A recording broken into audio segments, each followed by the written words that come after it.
ఇక breaking news చూస్తున్నాం. Telangana municipal ఎన్నికల ఓట్ల లెక్కింపు రసవత్తరంగా మారింది. బీఆర్ఎస్, కాంగ్రెస్ నువ్వా నేనా అంటూ పోటీ పడుతున్నాయి.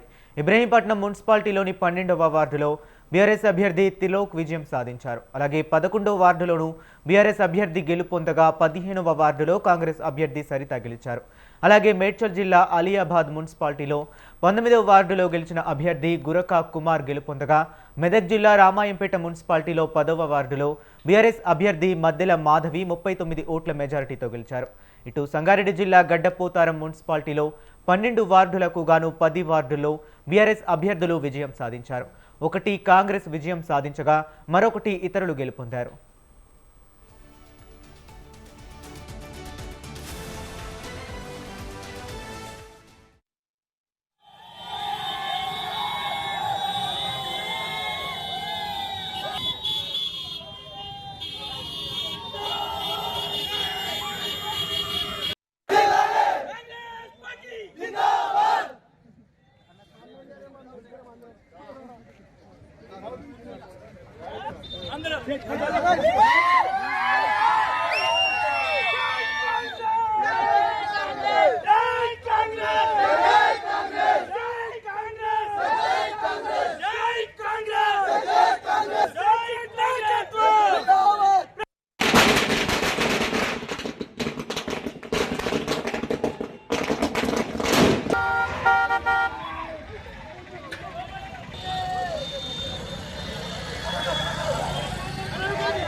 తెలంగాణ మున్సిపల్ ఎన్నికల ఓట్ల లెక్కింపు రసవత్తరంగా మారింది. బీఆర్ఎస్, కాంగ్రెస్ నువ్వా నేనా అంటూ పోటీ పడుతున్నాయి. ఇబ్రహీంపట్నం మున్సిపాలిటీలోని 12వ వార్డులో బీఆర్ఎస్ అభ్యర్థి త్రిలోక్ విజయం సాధించారు. అలాగే 11వ వార్డులోనూ బీఆర్ఎస్ అభ్యర్థి గెలుపొందగా 15వ వార్డులో కాంగ్రెస్ అభ్యర్థి సరిత గెలిచారు. అలాగే మేడ్చల్ జిల్లా ఆలియాబాద్ మున్సిపాలిటీ 19వ వార్డులో గెలిచిన అభ్యర్థి గురకా కుమార్ గెలుపొందగా, మెదక్ జిల్లా రామాయంపేట మున్సిపాలిటీలోని 10వ వార్డులో బీఆర్ఎస్ అభ్యర్థి మద్దెల మాధవి 39 ఓట్ల మెజారిటీతో గెలిచారు.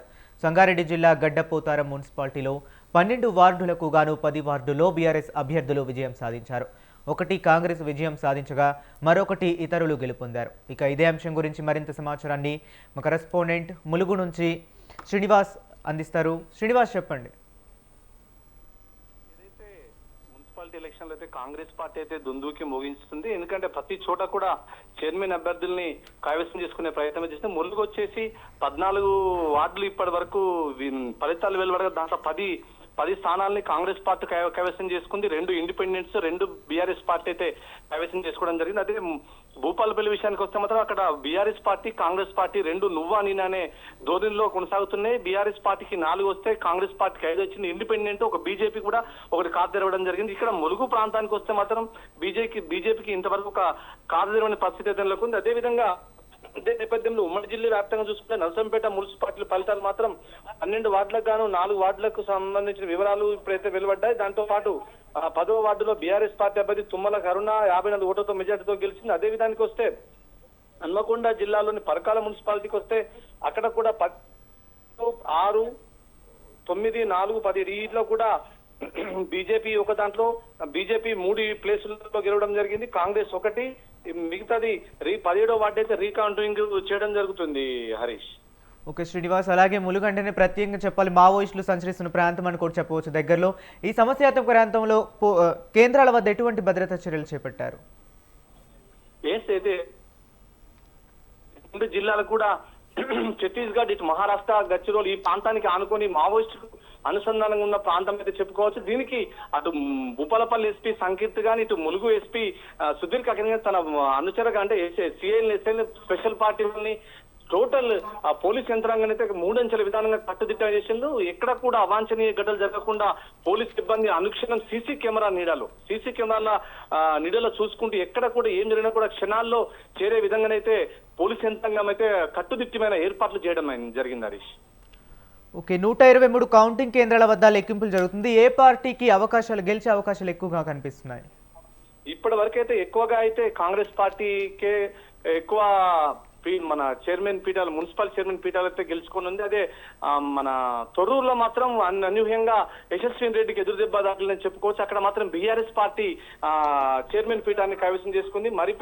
మరిపేడ మాత్రము కాంగ్రెస్ కు వచ్చింది. మహబూబాద్ లో కూడా అక్కడ కూడా నువ్వా నేననే పరిస్థితి అయితే నెలకొంది. అదేవిధంగా వర్ధన్నపేటలో కూడా బీఆర్ఎస్ పార్టీ కైవసం చేసుకునే పరిస్థితి నెలకొంది హరీష్.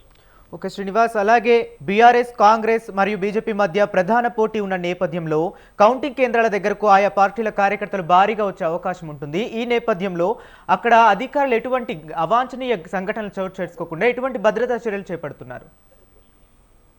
రైట్, ఏదైతే ఇప్పుడు ఎలక్షన్ జరిగినాక విజయ దుందుకి మూడానికి ఇరు పార్టీల కార్యకర్తలు అయితే భారీ ఎత్తున అయితే పోలింగ్ కేంద్రం ముందైతే చేరుకోవడం జరిగింది. వాళ్ళని ఎక్కడ కూడా అంటే ఎటువంటి అవాంఛనీయ ఘటనలు చేయకుండా మాత్రం పోలీసు వారు కట్టుదిట్టమైన పోలీస్ యంత్రాంగాన్ని, కొంతమంది సిఆర్పిఎఫ్ బలగాలను కానీ, సివిల్ పోలీసులు కానీ, టీఎస్ఎస్పీ కానీ వాళ్ళ సంబంధించిన కొంతమంది పార్టీలను మాత్రం అక్కడ కేటాయించి ఎక్కడ కూడా అవాంఛనీయ ఘటనలు జరగకుండా మాత్రం అయితే పోలీస్ సిబ్బంది అయితే కట్టుదిట్టమైన ఏర్పాట్లు చేయడం జరిగింది హరీష్.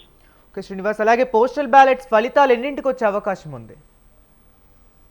పోస్టల్ బ్యాలెట్ ఫలితాలు పూర్తిగా ఇవి ఈ ఫస్ట్ లెక్కించిన తర్వాత దాని లెక్కింపు తదుపరి తర్వాత దాన్ని బయటపెట్టి ఏ పార్టీకి ఇన్ని వచ్చిన విషయాలు అయితే అప్పుడు పోలింగ్ అధికారులు బయట పెట్టే అంటే అనౌన్స్ చేసే పరిస్థితి అయితే నెలకొంది. ఓకే శ్రీనివాస్, అలాగే 3 పార్టీలకు సంబంధించిన ఏజెంట్స్ కౌంటింగ్ కేంద్రాల వద్దే ఉంటున్నారా? రైట్ హరీష్, ఏదైతే ఇరు పార్టీకి సంబంధించిన బీజేపీ, కాంగ్రెస్, బీఆర్ఎస్, ఇండిపెండెన్స్ ఈ అందరు అభ్యర్థులకు కూడా కలెక్టర్ వాళ్లకు ఏజెంట్ల పాసులు అయితే జారీ చేయడం జరిగింది. వాళ్ళు ఏజెంట్ పాస్ పోలీస్ యంత్రాంగం అయితే లోపలికి అనుమతించడం జరిగింది. వాళ్ళు ఏ రౌండ్ లో ఏ అభ్యర్థి పేరు వచ్చినప్పుడు అక్కడ ఉండి ఏజెంట్లు ప్రతిదీ వాళ్ళు నోట్ చేసేసుకొని ఎన్ని ఓట్లు వచ్చినాయి ఎట్లా అనేది విషయానికి వస్తే మాత్రం అక్కడ ప్రతి ఒక్క ఏజెంట్ వాళ్ళ సిబ్బందితో పాటు అక్కడ ఉండి ప్రతిదీ దగ్గర నుండి చూసుకున్న పరిస్థితి నెలకొంది హరీష్. శ్రీనివాస్, అలాగే మరికొద్ది గంటల్లో ఫలితాలు అయితే వెలువడబోతున్నాయి. ఎగ్జిట్ పోల్స్ ఫలితాలే ప్రతిబింబిస్తాయా, లేకపోతే ఈ సాయంత్రంలోగా ఏమైనా తారుమారయ్యే అవకాశం ఏమైనా కనిపిస్తుందా? ఎగ్జిట్ పోల్ కు భిన్నంగానైతే ఈ ఫలితాలు రావడం జరుగుతుంది. సాయంత్రం వరకు వెయిట్ చూస్తే అంటే ఈ ములుగు ఈ చిన్న ప్రాంతాలు అయితే 2 గంటల వరకు అయితే ఫలితాలు వెలువడే అవకాశం ఉంది. మిగతా పెద్ద వార్డ్స్ లో అంటే ఎక్కువ సభ్యులు ఉన్న వార్డ్స్ లో మాత్రం 3 నుంచి 4 గంటల వరకు మిగతా ఫలితాలు వచ్చే అవకాశం ఉంది హరీష్. ఆ తదుపరి ఎగ్జిట్ పోల్ కన్నా అంటే ఎగ్జిట్ పోల్ చెప్పిన దానికన్నా కొన్ని ప్రాంతాల్లో మాత్రం తారుమారయ్యే పరిస్థితి అయితే నెలకొంది. Okay right, thank you Srinivas.